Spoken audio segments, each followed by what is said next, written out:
பாடம் 7 பிள்ளைகள். திருமறை பகுதி 1 சாமுவேல் 3:1-10, எபேசியர் 6:1-3, கொலோசையர் 3:20, மார்க்கு 10:14-16. நோக்கம்: பிள்ளைகளின் கடமைகள் எவை என்பதை திருமறையின்படி அறிந்து கொள்ளுதல். குடும்பத்தின் அருள் செல்வம் குழந்தை செல்வம் ஆகும். குழந்தைகள் இறைவனால் வரும் சுதந்திரம். கற்பத்தின் கனி இறைவன் அருளும் ஈவு அப்படின்னு சொல்லி சங்கீதம் 127:4 கூறப்பட்டிருக்கிறது. அன்னாள் எல்கானா என்ற தம்பதியினருடைய வாழ்க்கையில சில ஆண்டுகளுக்கு அப்புறம் இறைவன் அருளிய ஈவு சாமுவேல். இந்த சாமுவேலை இறைவனுக்கென்று ஒப்பு கொடுத்து வளர்த்து வராங்க. இந்த குழந்தை பருவம் வரைக்கும் வளர்த்துட்டு இறைவனுக்கு ஒப்பு கொடுத்தபடியே சாமுவேலை சீலோவில் இருக்கக்கூடிய தேவனுடைய ஆலயத்துக்கு கூட்டிக்கிட்டு வராங்க. அந்த தேவனுடைய ஆலயத்தில் ஆசாரியனாக இருந்தது ஏலிகிட்ட சாமுவேலை ஒப்படைத்துட்டு அவங்க 2 பேரும் போகிறாங்க. சாமுவேல் இறைவனுடைய சமூகத்தில் வளர்க்கப்படுறாரு. இறைவனின் ஆலயத்தில் இறைவனுக்கு உரியவராய் உகந்தவனாய் வளர்க்கப்படுறாரு. பிள்ளை பருவத்தில் இந்த சாமுவேல் இறை பயத்துடனும் பக்தியுடனும் இறைவனுக்கு உகந்தவனாய் செயல்பட்டார். அதுபோல பிள்ளைகளாகிய நம்மளும் செயல்படணும்.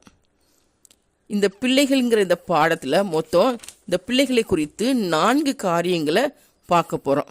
ஃபஸ்ட்டு, பிள்ளைகள் கடவுள் அருளிய ஈவு. 2வது, பிள்ளைகளை வளர்ப்பதில் பெற்றோரின் கடமை. 3வது, பிள்ளைகளின் கடமை. 4வது, இறைவன் பார்வையில் பிள்ளைகள்.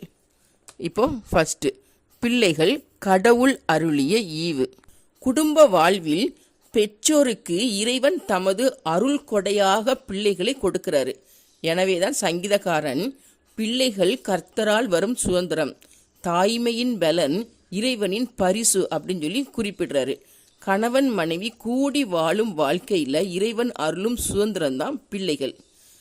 இப்படிதான் நம்மளும் நம்ம பெற்றோருக்கு இறைவன் அருளிய சுதந்திரமான ஈவு அப்படிங்கிறத உணர்ந்து செயல்படணும். அப்படி செயல்படும் போது தான் இறைவனுடைய நோக்கம் நம்ம குடும்பத்திலையும் நம்ம தனி வாழ்க்கையிலையும் முழுமை அடைய முடியும். அதுக்கப்புறம் நீதிமொழிகள் 20:11 என்ன சொல்லியிருக்குன்னா, ஒரு பிள்ளையின் செய்கை சுத்தமோ செம்மையோ என்பது அந்த பிள்ளையோட நடக்கையில் விளங்கும் சொல்லி குறிப்பிடப்பட்டிருக்கிறது. அதனால பிள்ளைகளுடைய செயல்கள் எப்படி இருக்கும்னா, சுத்தமாயும் செம்மையாயும் இருக்கும்படி கடவுள் சுதந்திரமாக பிள்ளையை தந்திருக்கிறாங்கிறத அறிந்து இந்த பிள்ளைங்க எப்படி செயல்படணும், சுத்தமாகவும் செம்மையாகவும் செயல்பட வேண்டும். அதுக்கப்புறம் இறை வார்த்தையின் வழிகாட்டுதலின்படி பிள்ளைகள் செயல்படுவது அவர்களுக்கு சிறப்பான எதிர்காலத்தை கொடுக்கும். சாமுவேலும் இறை பக்தியில் வளர்ந்தார். அதனால தான் தீர்க்கனாக, ஆசாரியராக, அரசனை அபிஷேகம் செய்யக்கூடிய ஒப்பற்ற எதிர்கால சிறப்பை பெற்றார். இதே போல சிறப்பை நம்ம பெறணும்னா நம்மளும் என்ன பண்ணணும், இறைவனுடைய திட்டத்தை, நோக்கத்தை அறிந்து நம்ம செயல்படணும். நம்முடைய செய்கைகள் சுத்தமாயும் செம்மையாகவும் இருக்கணும். நாம் நம்முடைய பெற்றோருக்கு கடவுள் கொடுத்த ஈவு அப்படிங்கிறத உணர்ந்து செயல்படணும். நம்மளுடைய செய்கை சுத்தமாயும் செம்மையாயும் இருக்கணும். இறை வார்த்தையில் அவருடைய வழிகாட்டுதலின்படி நடக்கணும். அடுத்தது 2வது, பிள்ளைகளை வளர்ப்பதில் பெற்றோரின் கடமை.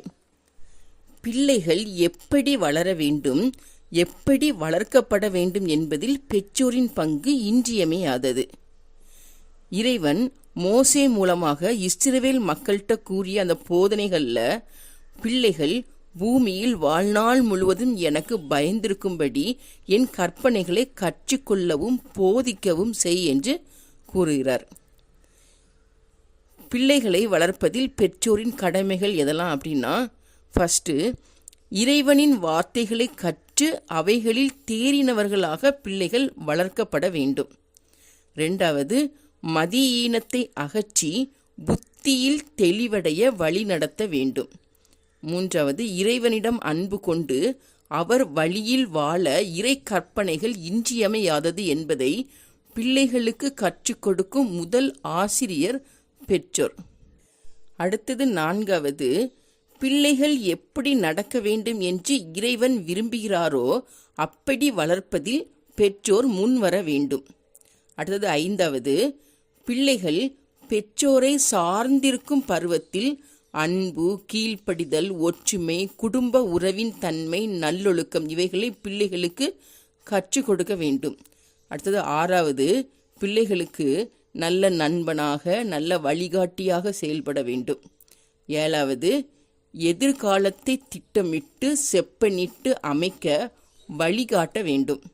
அடுத்தது, பிள்ளைகளை வளர்ப்பதை குறித்து பவுல் ஒரு ஆலோசனை சொல்றார். என்ன சொல்றாருன்னா, பிள்ளைகள் திடனற்று போகாதபடிக்கு அவர்களுக்கு கோபம் மூட்டாதிருங்கள் சொல்லி ஆலோசனை சொல்றாரு. இனி அடுத்தது 3வது பாயிண்ட், பிள்ளைகளின் கடமை. ஃபர்ஸ்ட், பிள்ளைகள் தங்கள் பெற்றோருக்கு கீழ்ப்படிவது நியாயம் என்று எபேசியருக்கு எழுதின நிருபத்தில் பவுல் குறிப்பிடுறாரு. கீழ்ப்படிதல் மூலமாக நன்மைகள் உண்டாகும். வாழ்நாள் நீடித்திருப்பதற்கும் கீழ்ப்படிதல் முக்கியமாக அமைகிறது. 2வது, கீழ்ப்படிவது, பெற்றோரை கனம் பண்ணுவது, பெற்றோரிடம் அன்பு செலுத்துவது, போதனைகளை கேட்டு நடப்பது ஆகியவை முக்கியமான கடமையாகும். 3வது, சாமுவேல் தன் பெற்றோருக்கும் ஆசாரியனாகிய ஏலிக்கும் இறைவனுக்கும் கீழ்ப்படிந்தார். அதுவே அவர் வாழ்வில் உயர்வுக்கு அடித்தளமாக அமைந்தது. 4வது, பிள்ளைகளின் பிள்ளைகள் முதியோருக்கு கிரீடம். பிள்ளைகளின் மேன்மை அவர்கள் பிதாக்களே என்று நீதிமொழிகள் 16ஆம் அதிகாரம் 6வது வசனத்தில் குறிப்பிடப்பட்டிருக்கிறது. அதே போல நீதிமொழிகள் 31:28 பிள்ளைகள் பெற்றோரை வாழ்த்துதல் அவர்களுடைய கடமையாக கூறப்படுகிறது.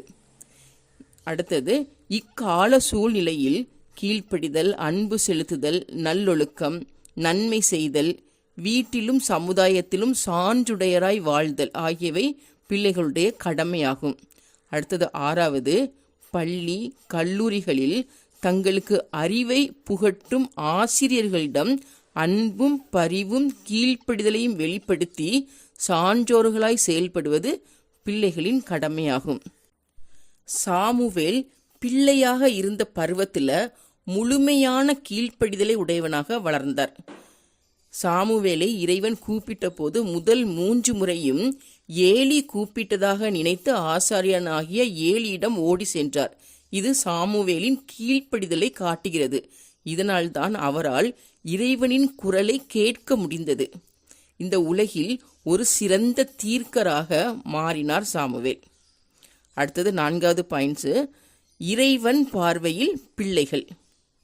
இயேசு கிறிஸ்து தம்முடைய போதனையில் சீசர்களுக்கு மத்தியில் ஒரு பிள்ளையை நிறுத்தி, நீங்கள் மனந்திரும்பி பிள்ளைகளைப் போல் ஆகாவிட்டால் இறை அரசில் பிரவேசிக்க முடியாதுன்னு சொல்லி சொல்றாரு. ஏன்னா பிள்ளைகள் ஒப்புரவாகும் தன்மையுடையவர்கள் என்று இறைவன் காண்கிறார்.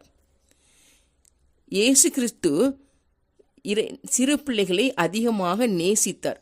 அதனால்தான் சிறுவர்களை அணைத்து கொண்டு அவர்கள் மேல் கைகளை வைத்து அவர்களை ஆசீர்வதித்தார்.